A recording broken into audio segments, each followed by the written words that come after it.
Hey you guys, so for today's tutorial, I am going to show you guys how to get this pop art Joker inspired makeup. This is actually very simple. You just need to take a little bit of extra time on this. And I mean, it's water activated face paint, so if you mess up, wash it off, try again. Be sure to like and subscribe if you guys want to see more of my Halloween tutorials that I have coming up this month, as well as my 31 days of Halloween that I have going on my Instagram, which I will leave listed right up here. If you guys want to go ahead and check that out, go on your Instagrams, type in that name right up there, and you will see all the creations I have made this month. Anyway, without further ado, let's go ahead and get into the tutorial. So I'm going to start this tutorial off by going ahead and just painting my entire face, neck, and ears white. And I'm using the Mayron Paradise Water Activated Face Paints to do this. Pretty much this entire tutorial is going to be based off of Mayron Water Activated Face Paints. Here I'm going to go ahead and start tracing out my eyebrow, and I want this to go over my original eyebrow. What I'm doing here is I'm actually looking at a reference photo of a cartoon Joker, and this could actually help you guys out a lot. It's always good to have a reference photo handy, and it's probably easier to do this by tracing it out very lightly first, and then when you're comfortable with the shape, going over it with a little bit more pressure. I'm using black face paint for this, by the way. We're going to start out a lot of this using black face paint. A lot of the outline is going to be used with black face paint anyway, only because we want this to look very cartoony.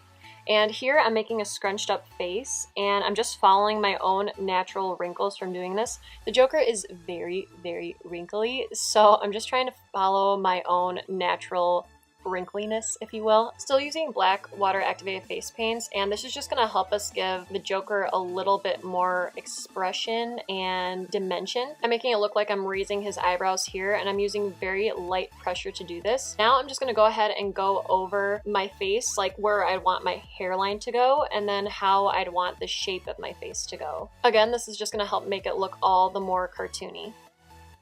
Here I'm going to go ahead and start tracing out his nose, and I'm going to do this on each side. His nose is a little bit skinnier and pointier than mine, so I'm just drawing in a point here, and I'm also going to draw over the nostrils a little bit too, because if you guys see in the pictures, his nostrils are a lot more flared than my own. Again, I went over this a few times though until I got it just right, so be patient when it comes to the nose. I'm taking that same black water activated face paint, and I'm just tracing this over my lower lash line and dragging it out a little bit. His eyes are very, very dark, so that's what I'm doing here. I just keep going over it with a little bit more water, a little bit more face paint, and then I'm also just going to keep spreading it out using my finger, and that's just going to give me the best illusion here. And then you also see here I'm going over it again with a little bit more of that white water activated face paint because I want it to look a little bit, I guess the word is diluted is the best I could describe it.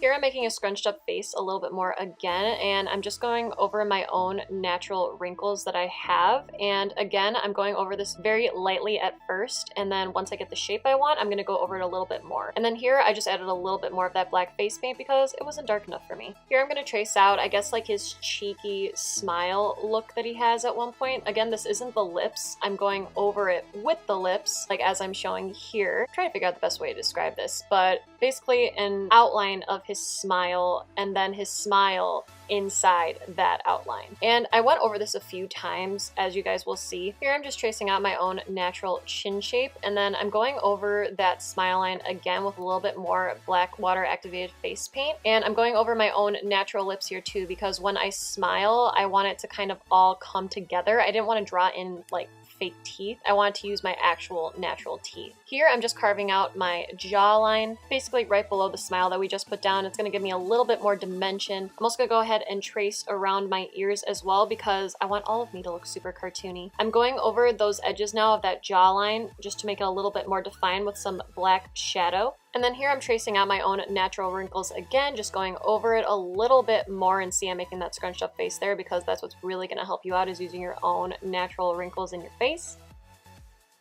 Here I'm filling in my lips with some red water activated face paint. The lips for the Joker that I painted on here anyway. You guys will see I kind of wound up messing up a little bit, and I wound up going over it again and making the lips just a teeny tiny bit thinner. But again, that's the beauty of water activated face paints. If you mess up, you get to go ahead, wash it off just a little bit with either a wet washcloth or even a makeup wipe and just start over. So here I'm just basically filling it in with some red water activated face paints. Here I'm going to go ahead and start filling in my eyebrows with some green water activated face paints, and you're going to keep away from the black outline that we made because again I want this to look very cartoony, so we're not going to mess that up. And then here I'm covering up my eyebrows with a little bit more with some white water activated face paint.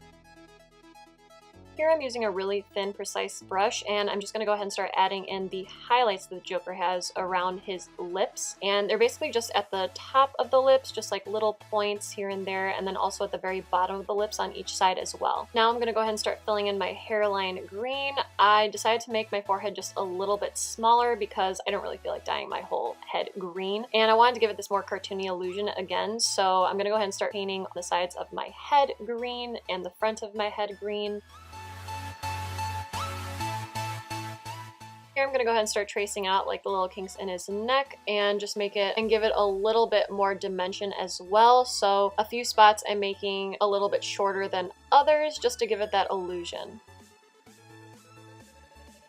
Now I'm going to start tracing out his suit just along my neck. I'm going to start with the neckline, and I'm using black water activated face paint again to outline this, and I'm drawing out the collar right here right now. The best way to do this is to just look into a mirror and start outlining it very lightly, and then once you feel comfortable enough with the shapes, just go over it again a little bit darker. And then honestly just completely ignore what I'm doing here because I actually wound up going over the majority of this except for the collar with some purple face paint. I mixed the blue and red face paint together in my palette to make a purple look for my suit. But yeah, here was kind of a little bit of a waste of time. I went ahead and just started outlining it right away when really you should just go ahead and draw out the purple first, paint it all over yourself, and then go over it with the black face paint afterwards. Here I'm just drawing out little fine hairs very lightly with some black face paint. And here I'm going over the collar with an orange. I just felt like an orange kind of like fitted with the purple. I feel like he has an orange collar, so that's why I decided to go over it with this. And then again, you're going to keep away from the black outline because you want it to look cartoony. And in order for it to look cartoony, it's got to have that black outlining all around it.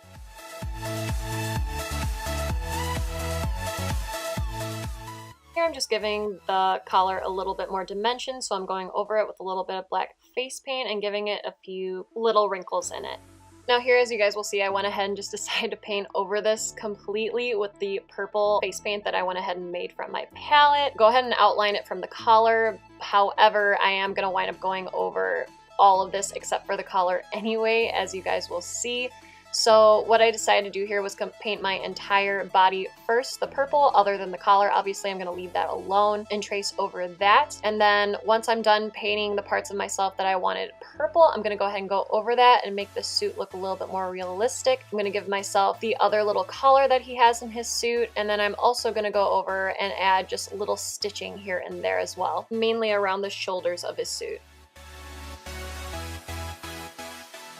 Here I'm going to outline around my face using that black water activated face paint and a very thin brush because again I want this to look very cartoony, and the more black outlines we have, the more cartoony it will look. And then here I went ahead and just added whatever last minute detailing I felt like I needed. And that is it, you guys. I hope you all enjoyed this tutorial. Please like and subscribe if you guys haven't already, and have a great rest of your night or day wherever you guys may be. I will see you guys in my next video. And remember, stay weird, my friends. Bye, you guys.